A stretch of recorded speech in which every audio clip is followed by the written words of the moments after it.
The Zelthrian invasion fleet descended upon Earth with the confidence of a civilization that had conquered 47 worlds. Their sensors had analyzed humanity's military capabilities for months: primitive kinetic weapons, combustion-based vehicles, and nuclear arsenals that would barely scratch their shielding. The humans possessed nothing that could challenge Zelthrian superiority.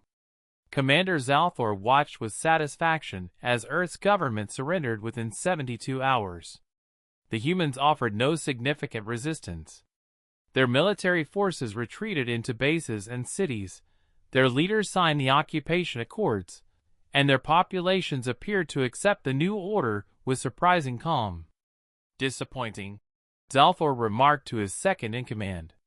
"We prepared for months of guerrilla warfare. They simply gave up."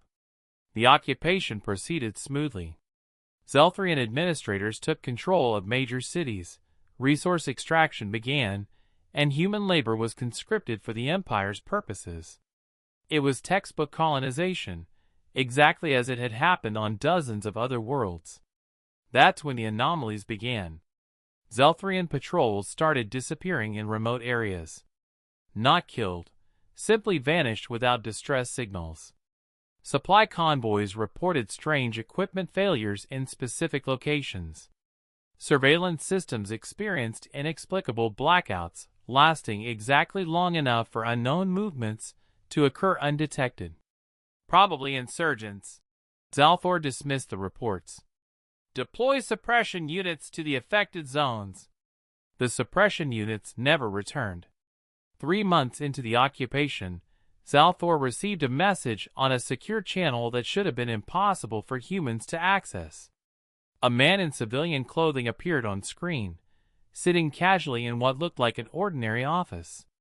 "Commander Zalthor, my name is Director Chen. We need to talk about your departure from Earth. Humans don't dictate terms to the Zelthrian Empire." Zalthor replied coldly. "Of course not. I'm simply informing you that your occupation window has closed. You've seen what you were meant to see. Now it's time to see what we actually are." The screen shifted to surveillance footage, but not from any human source. It was from Zelthrian military satellites, showing their own bases. Zalthor's blood chilled as he watched the playback. Figures moved through Zelthrian installations like ghosts. They wore no uniforms, carried no visible weapons, yet Zelthrian soldiers collapsed silently in their wake. Equipment that had functioned perfectly moments before sparked and died.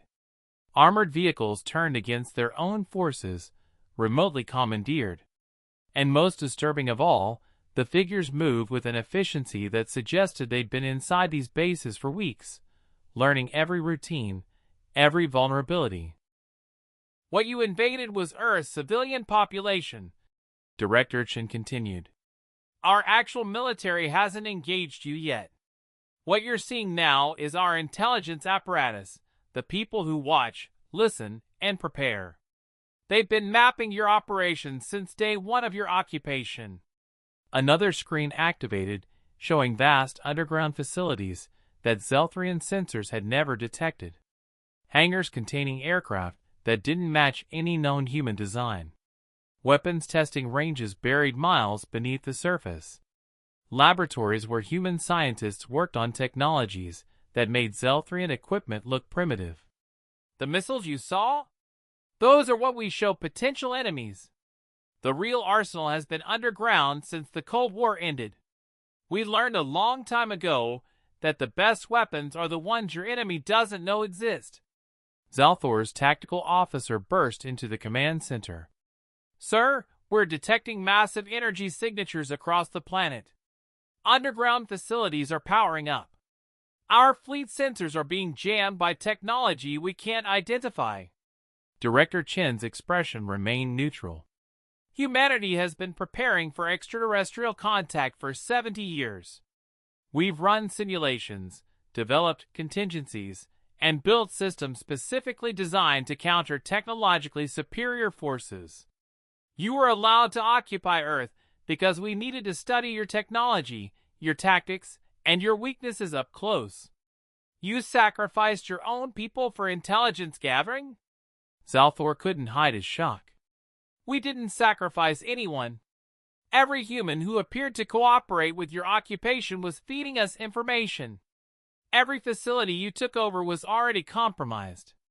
Every system you thought you controlled had our backdoors built in. Chin leaned forward. You never occupied Earth, Commander. You occupied a stage we set for you.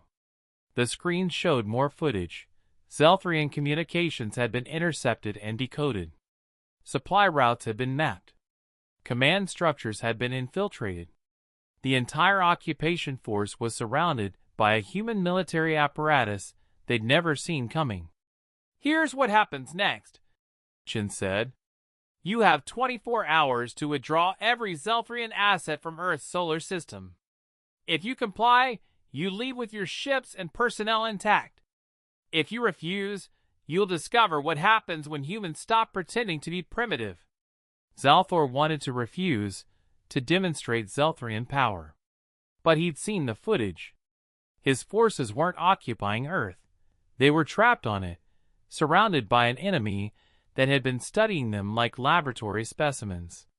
Why reveal this now? Zalthor asked. Why not destroy us immediately? Because humanity learned something from our own history, Chin replied. We don't want to be conquerors. We want to be left alone. You leave peacefully, and this becomes a cautionary tale in your empire's databases. You stay, and it becomes a tragedy. 23 hours later, the Zelthrian fleet departed Earth's orbit. Zalthor filed his report with a warning that would circulate through the galactic community for generations. Humans don't show their real strength until they've already won. Avoid Earth. The invasion of Earth became a case study in military academies across the galaxy, not for how to conquer a world, but for how a truly dangerous species handles first contact. They let you think you've won, learn everything about you, then politely show you the door. And if you're smart, you take the hint.